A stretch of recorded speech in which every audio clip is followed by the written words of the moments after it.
Bonjour tout le monde, bienvenue dans une nouvelle vidéo. Aujourd'hui, on se retrouve pour un update lecture.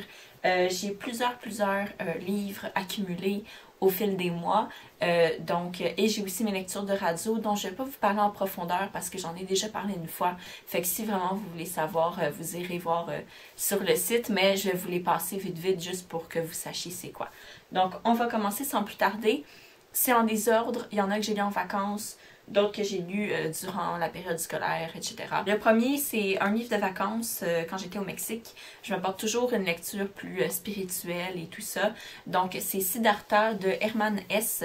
Hermann Hesse qui a gagné le prix Nobel de littérature, je sais pas en quelle année. Il a fait un voyage en Inde, mais il n'aime pas l'Inde particulièrement, ou plutôt il n'aime pas leur vision de la religion, je pense. Mais il a quand même décidé de faire un livre qui se passait en Inde et qui parle de la quête de soi, comment bien vivre. Et c'est un sujet qui semble prédominer dans l'œuvre de Hesse. Puis j'ai adoré ma lecture. Je trouvais que les métaphores, les images étaient super belles. Les messages à la fin du livre, j'étais en accord avec ça parce que, bon, c'est Siddhartha qui va vivre toute sa vie, va passer par le matérialisme, le spiritualisme pur.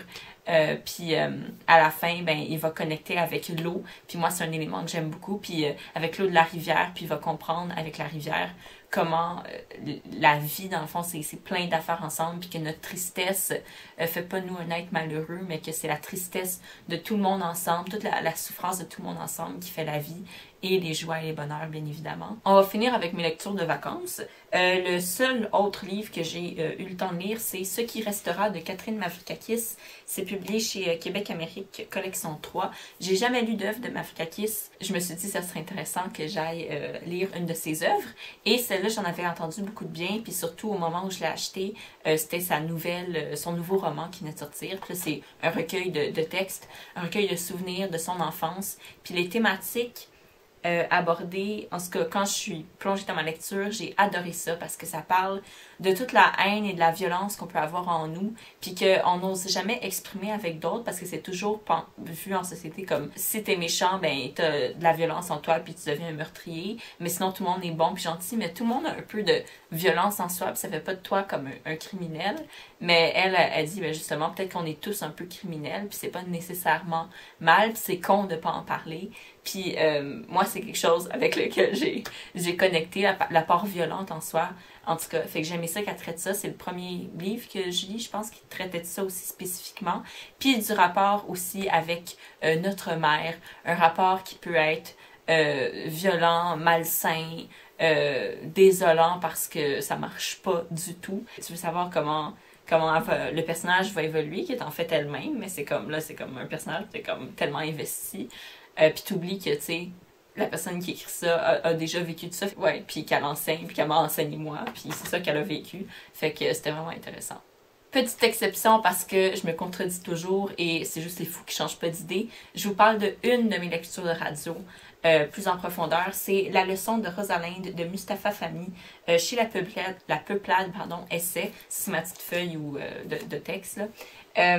Puis j'ai tellement aimé ça. Puis en fait, c'est que quand je l'ai reçu dans les envois de presse à la radio, c'est comme un livre que j'avais vu passer un petit peu sur les réseaux puis il m'intéressait vraiment. Fait que pour moi, c'était vraiment un 2 pour 1. Des fois, ça arrive, un livre que je veux vraiment lire qui m'intéresse, puis là, il arrive à la radio puis je suis comme « Ah!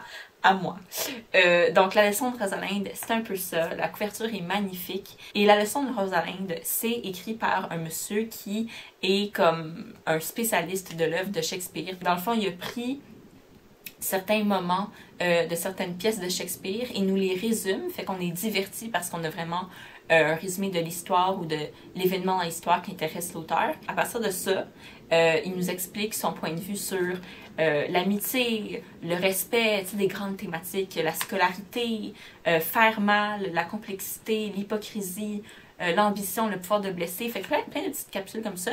Et c'est écrit avec un style très discussion. Donc, c'est pas compliqué à lire, puis t'as l'impression qu'il fait juste te parler à toi.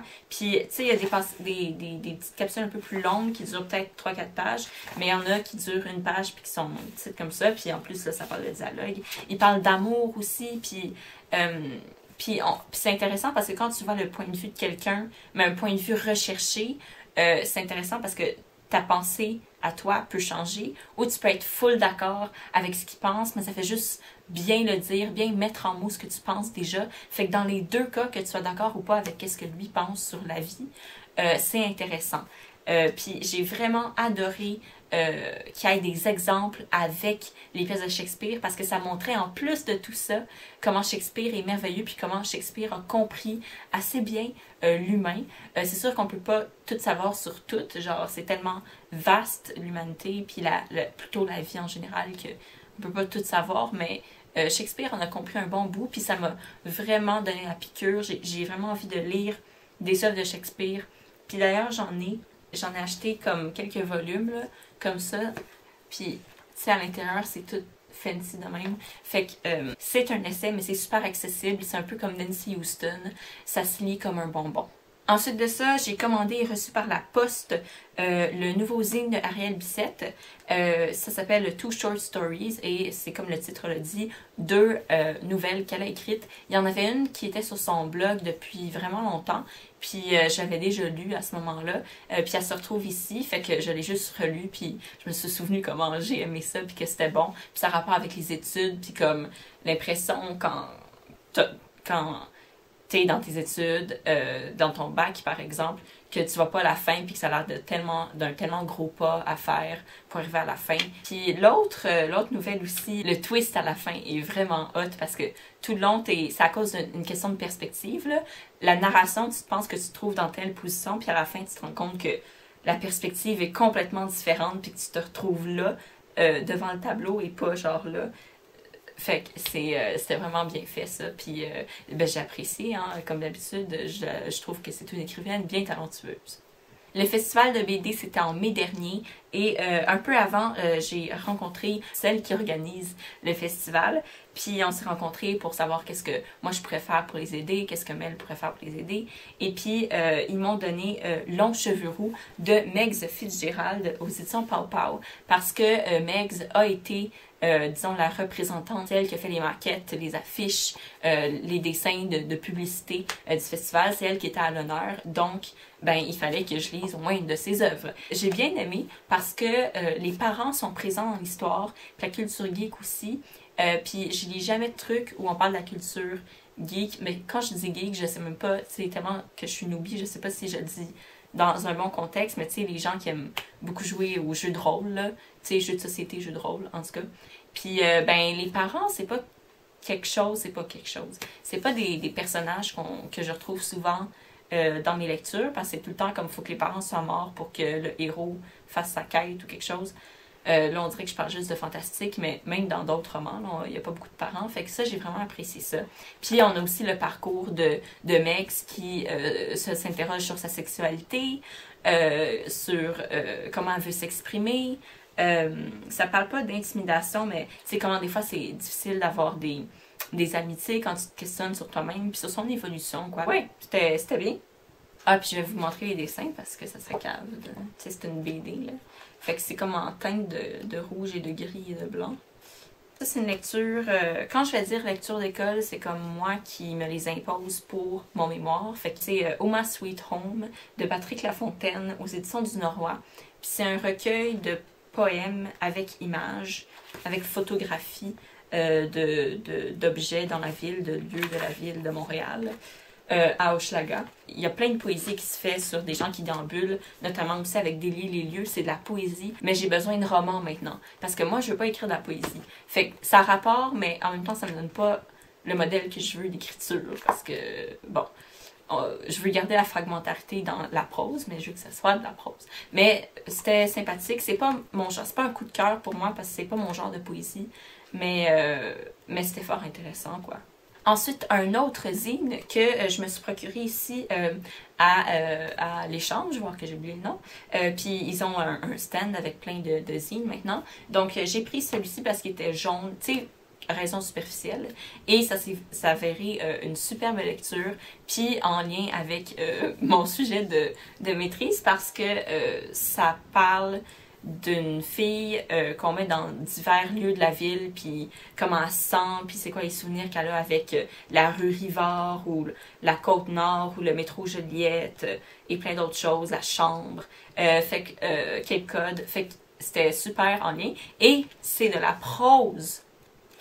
Donc, ça et un autre livre, c'est les deux seuls livres que j'ai trouvés, des fictions, là, qui parlent de filles dans le territoire. Fait que c'était excellent, j'ai vraiment aimé ça. C'est par Marie-Ève Groux et le titre, si vous l'avez pas lu parce que c'est comme pâle sur le jaune, c'est Où les bêtes s'entremêlent.